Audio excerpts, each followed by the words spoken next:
So Jacqueline Evans Lopez says, what do you think is most important, grammar or fluency? And the first thing we have to do before we answer that question is try to figure out if we can separate those two things. Because grammar is how we piece sentences together. Grammar is what sticks words to each other, essentially. It is where words go. It's the order that they go in the sentence. It's, if something is in the past, how we change words. It's the marks that we use in a sentence to make it clear what we're saying or what we're not saying. Grammar is not pronunciation, so we don't have to really consider that so much, but it is really the structure of the sentence, how sentences are formed, and all of the rules and things that go into forming them. Now, the best way to learn grammar, in my opinion, is through example. So if you want to learn grammar, you have to study lots and lots and lots and lots and lots of sentences. You have to look at the pieces. You have to try to make your own. And you have to sort of understand things intuitively by looking at real sentences out there. Now, grammar books, some of them do this. Some of them only focus on here's a rule and here's a rule and here's a rule. And then maybe, by the way, here's a sentence. Here's an example, by the way. I don't really like this way. The human brain is able to recognize grammar on its own.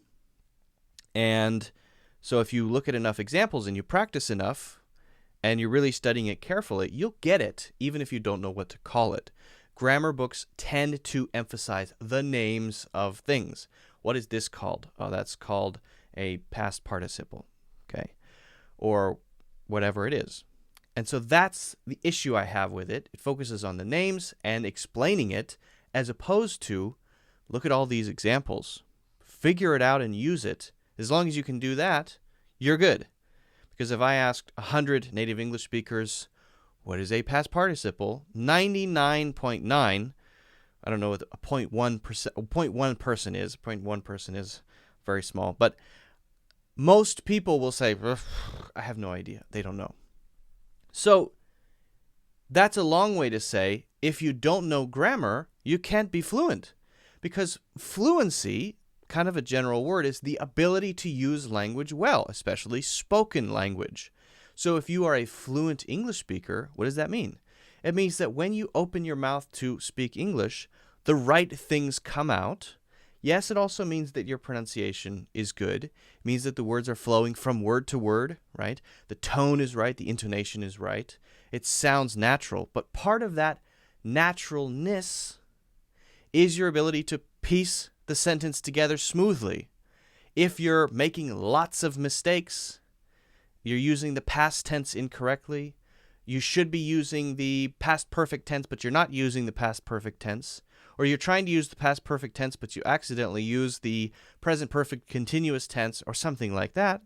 Don't worry about what things are called, right? Well, then you're not fluent. You're not using it correctly. So I don't exactly know what the line between fluency and grammar is. I don't know if we can separate those things. I would say that fluency contains grammar and that you can't be fluent without it. That's what I would say. Now, that doesn't mean you have to know all the words. And as I said, native English speakers who are fluent in English don't know what those things are called, but they use them and they use them correctly, right? I went my entire life until I was 23 years old without knowing most grammatical words. Then I became an English teacher and I had to use them because students would ask me, hey, what's this? And I would say, I don't know. I don't know. Let me look it up. And I said, oh, it's called that. Oh, I know that. Then I could explain it to them and they'd say, oh, okay. And then I would say, by the way, it's called this. Oh, okay. So really, for me, learning grammar was just learning what things were called as a teacher, right? Whereas for students, they often know the names of the grammar, but they don't understand the grammar. That's the kind of the dilemma.